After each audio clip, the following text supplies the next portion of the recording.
हे आहे गुलाब, पांढरं गुलाब आहे. याला छोट्या छोट्या कळ्या आहेत.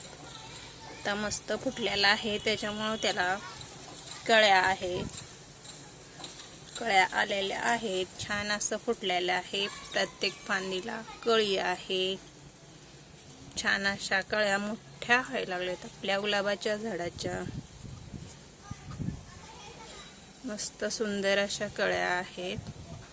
हे पांढरं गुलाब आहे, छान असं सुंदर आहे. हे आहे ब्रह्मकमळ. त्याच्या छान अशा सुंदर अशा पानं मस्त आलेले आहे. त्याला अशी सुंदर पानं फुटायला लागले. त्याला मस्त आहे. हे आपलं ब्रह्मकमळ. ब्रह्मकमळच्या फांदीला अशा पानं फुटायला लागलेत ब्रह्मकमळच्या झाडाला आपल्या. असे लिंबू छोटेसे असे छान मस्त आलेले आहेत.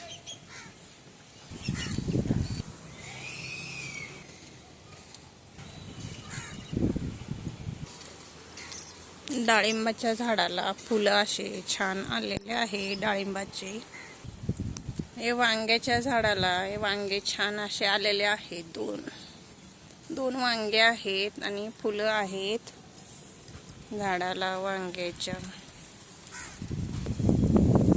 लिंबू छान असे लिंबू आहेत, मस्त सुंदर पिकतात एक एक रोज. हे आहे टरबूजचा वेल आहे, खरबूज आहे. छान असं याला खरबूज लागलेला आहे, मस्त सुंदर असं. हे आपण ह्याच्यामध्ये कुंडीमध्ये ठेवलेलं आहे. हे खरबुजाचा वेल आहे. शेवंती पण आहे ह्याच्यामध्ये. जाईचं झाड असं सुंदर मस्त फुलांनी फुललेलं आहे. जाईचं झाड आपल्या.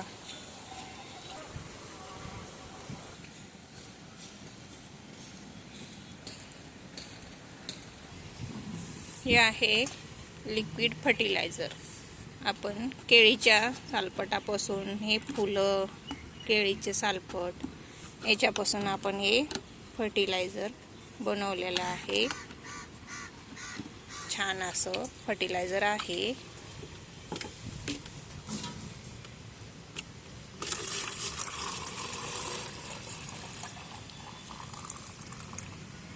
तर आपण हे देणार आहे फुलांपासून आणि केळीच्या सालपटापासून बनवलेलं फर्टिलायझर आपण देणार आहे ब्रह्मकमळला. चला मग आपण ब्रह्मकमळला फर्टिलायझर देऊन घेऊया. हे आहे ब्रह्मकमळ. त्याला आपण हे फुलांपासून बनवलेलं फर्टिलायझर घालून घेऊया. हे आपण फर्टिलायझर दिलेलं आहे ब्रह्मकमळच्या झाडाला. आपण हे फर्टिलायझर फुलांचं घालून घेतलेलं आहे. त्याच्या अशा फांद्या सुंदर फुटल्यामुळे त्याला आपण फर्टिलायझर दिलेलं आहे.